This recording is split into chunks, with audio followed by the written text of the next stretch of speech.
Happy Sunday sa lahat. Nasa kalsada po yung iba, papaalis pa lang o pauwi na, ingat po tayo. At yung mga aakyat po dyan sa may Tanay sa Rizal, ingat po kayo. Alam naman po natin, linggo-linggo ay may nangyayari po dyan na mga magagandang eksena sa iba, no? At hindi magandang eksena po sa ibang umaakyat. Ingat po tayo.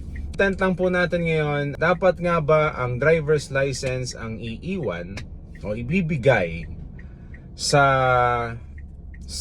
bago ka pumasok sa isang subdivision? So kagabi ay pumasok po ako sa isang subdivision at hinihingian po ako ng ID, no, identification.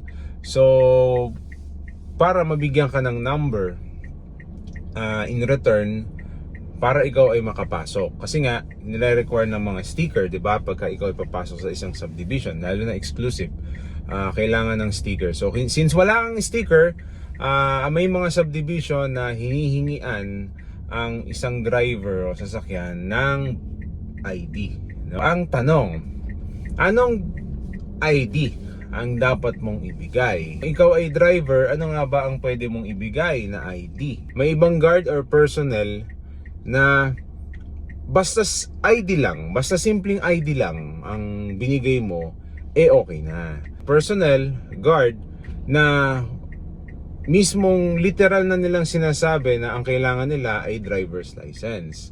So kung ikaw ay nagmamaneho, papasok ka sa subdivision, hiningian ka ng driver's license, yun ba ay tama na ibigay mo sa isang security, no, personnel? So hindi po dapat ibigay ang iyong driver's license sa isang security personnel o personnel bago ka pumasok ng subdivision as requirement, no? Huwag sana driver's license ang ibigay nyo. Any ID na pwede, magmamaneho pa rin naman kayo sa loob ng subdivision, no? Sabi nga dun sa batas, dapat ang iyong lisensya ay dala-dala mo kapag ikaw ay nagmamaneho. Pagka may nangyari, wag naman sana, knock on wood, pagpasok mo ng subdivision ay may nangyari, so wala kang dalang lisensya na nun. Okay, so pwede nang i-consider na failure to carry your driver's license. Kasi may driver's license ka naman hindi mo nga lang dala habang nagmamaneho ka, no? Mga ano po natin, security, no? Mas maganda po sana kung hindi lisensya ang kinukuha nyo at ini-insist nyo pa.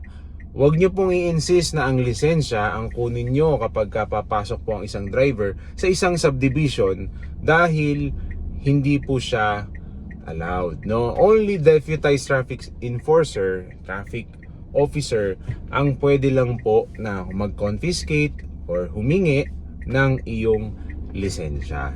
Para sa akin lang yun, para sa akin lang yun. Depende po sa inyo, syempre. Sa ano ko lang po yun, sa kaalaman ko lang po yun, no? Okay? So sa mga chief security natin dyan, wag po sana mainit ang ulo, no? Pagka hindi po ibinibig, hindi po agad ibibigay ang gusto nyo na ID, no? Siyempre may karapatan din po ang isang driver na hindi niya ibigay agad-agad ang lisensya niya. Okay? So, sa mga chief po natin dyan, mga security personnel, maraming salamat po sa inyo. At huwag po masyadong mainit ang ulo, mga sir. Ay tayo rin po ay nagmamaneho. Alam ko nagmamaneho rin kayo, di ba? At alam ko po, alam niyo po yung pagkakaroon ng ating driver's license. Yun lang po. Maraming salamat. Happy Sunday po sa lahat. Ingat po kayo sa biyahe. Sulitin niyo po ang family time. Dahil bukas na naman po ay Monday. Happy Monday tomorrow. Maraming salamat.